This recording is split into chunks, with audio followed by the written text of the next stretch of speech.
لاندې طریقو مو خولې او پښو بد بوی له منځه وړي. سلام دوستانو، هیله ده چې بشپړ صحت ولرئ. نننۍ موضوع مو د خولې او د پښو بد بوی په اړه ده. هر انسان بدن بېلابېل بوی لري چې زیاتره طبیعي دي او ځینې بیا خلک په تکلیف کوي. له دې څخه یو چې خلک ترې ډېر کړېږي هغه د پښو بوی دی. له دې څخه خلاصون ځینې ډېرې اسانې لارې شته. ټول بدن نه بلکې د بدن ځینې برخې بد بوی تولیدوي. د تنګ او تړل شوي بوټانو له امله د نارینه‌و پښې بد بوی کوي او خوله یې بیا د ځینو خوړو او معدې مختلفو ناروغیو له امله بد بوی کوي. د بدن د مختلفو برخو بد بوی له منځه وړلو لپاره هیڅ ډول کیمیاوي درمل شتون نه لري، خو یو څو کورني ټکي په پام کې نیولو سره د خولې او پښو له بد بوی څخه ځان وژغورئ. 1. اوبه. له زیات نه زیاتې اوبه وڅښئ. د بدن د اړتیا وړ اوبه څښل د خولې او د بدن بد بوی له غوره درملو څخه دی.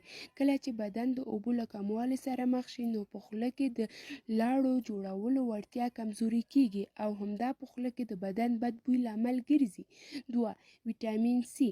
مالټه، لیمو او نور ویټامین سي لرونکي خواړه خوله تازه ساتي او په دې ډول د خولې د بد بوی په مخنیوي کې ډیره زیاته مرسته کوي.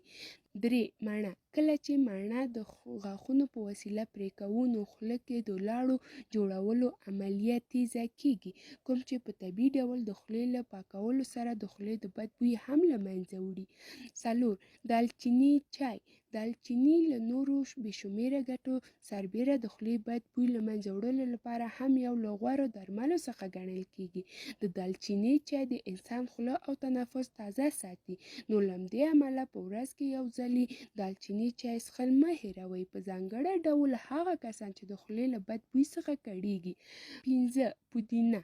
پودینه د خولې بد بوی له منځه وړلو لپاره تر ټولو غوره درمل ګڼل کیږي چې له امله یې د غاښونو مختلفو کریمونو کې هم په زیاته کچه استعمالیږي. که د خولې بد بوی له منځه وړلو غواړئ نو په خوړو کې د پودینې استعمال مه هېروئ. 6.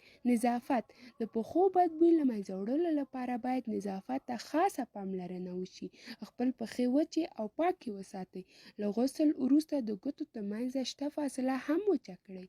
یو جوړه جرابې د اوږدې مودې لپاره مه استعمالوئ. جرابې له ویستلو وروسته وینځئ او بوټان مو تازه هوا ته پرېږدئ. 7. د بدن بد بوی له منځه وړونکي پوډر. د پښو بد بوی له منځه وړلو لپاره د بد بوی له منځه وړونکي پوډر استعمال کړئ او خپل بوټان تازه هوا او یا هم لمر ته کېږدئ. 8. د ازادو بوټانو استعمال. تنګ بوټان هم د پښو بد بوی لامل ګرځي، نو له همدې امله داسې بوټان استعمال کړئ چې په پښو کې مو ازاد وي او تازه هوا ننوتلو لپاره خالي ځای ولري.